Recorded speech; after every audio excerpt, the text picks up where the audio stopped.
I can't take this. I think it's too big.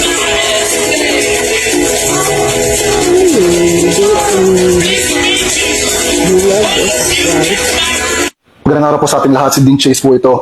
Pinag-isipan ko po itong talaga ng ilang araw. Kung napansin niyo po, hindi po ako nagpo-post ng how many days. I really sat down and contemplated on this. Pero napagtanto ko po na karapatan po ng bawat mamamayang Pilipino na malaman kung ano pong klaseng mga tao ang nasa loob ng Malacanang. Ito na nga po.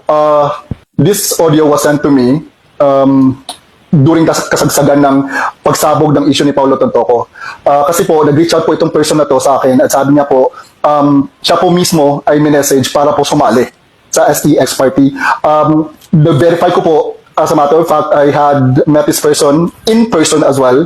And napag-usapan po namin kung anong nangyari. Ayun na nga po, you might have seen my video about this previously on my page. If you have questions about that, just go back to my video. Ayun na nga po, na-send po niya sa akin ito and verified this person is actually an STX party goer. As a matter of fact, taga San Francisco po siya and always po siyang sumasali sa Folsom Street Fair. Now, what is Folsom Street Fair? Hindi ko po ito pwede sabihin dito sa video kasi po masyadong adult, but you can Google it. That's FOLSOM Street Fair. Yan po. Parati po siyang sumasali dyan. He's always present in the STX party scene.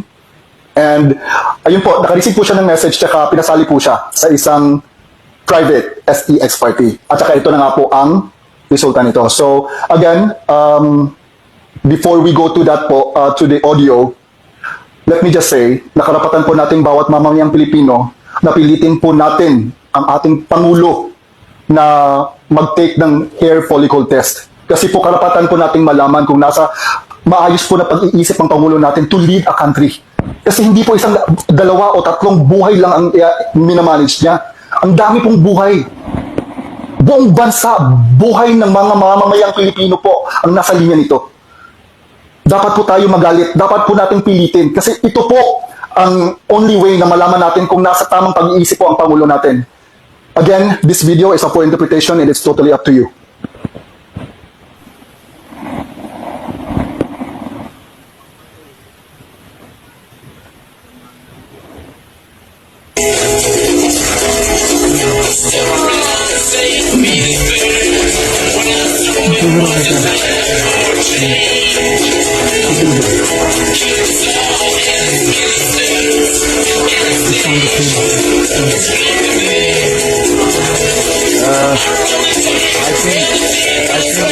I can't take this. I think